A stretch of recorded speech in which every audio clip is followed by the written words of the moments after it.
Mheshimiwa Naibu Spika, serikali inatekeleza mikakati mbalimbali ili kuwawezesha wananchi kukua kiuchumi, wakiwemo wananchi wa wilaya ya Hai. Mikakati hiyo ni pamoja na kutoa mikopo yenye riba nafuu hususan kwa wanawake, vijana na walemavu, kujenga mfumo wa kidijitali vijijini ili kuongeza matumizi ya tehama katika shughuli za kiuchumi na kuweka mazingira wezeshi ya kuvutia uwekezaji hasa katika sekta ya viwanda.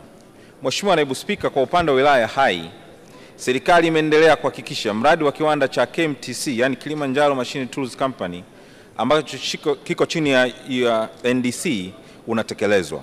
Aidha, serikali kupitia halmashauri ya wilaya ya Hai imetenga eneo maalum la uwekezaji lenye ukubwa wa hekta 463 ambalo linaendelea kutangazwa kwa wawekezaji mbalimbali.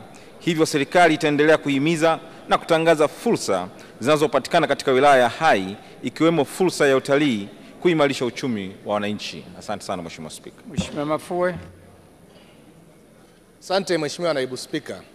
Kwa kuwa sehemu kubwa ya ardhi ya wilaya ya Hai iko kwenye mashamba 17 yaliyoko kwenye vyama vya ushirika, je, serikali haioni ipo haja ya kufanya tathmini ya ardhi ya mashamba haya yote 17 ili tunapoingia mikataba tuingie mikataba tukiuhanisha na thamani ya ardhi tulionayo? Swali la pili,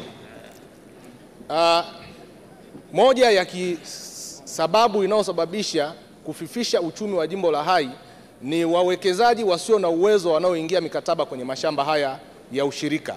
Kwa mfano, shamba la Makoa kijiji cha Uduru ni miaka 4 shamba lile limesimama, mwekezaji halipi chochote, mwekezaji ni migogoro, kila siku ni mahakamani na wananchi wanakosa uchumi kwenye shamba hilo. Shamba la Mrososang mwekezaji ameingia mkataba ajenge kiwanda cha parachichi, mpaka sasa hivi hajafanya. Je, serikali haioni haja ya kuingilia migogoro hii iliyopo kwenye mashamba ya ushirika ili uchumi wa jimbo la Hai ambao unategemea kiwango kikubwa sana ya mashamba 17? Kwenye swali, najua kuna pressure ya uchaguzi, twende kwenye swali.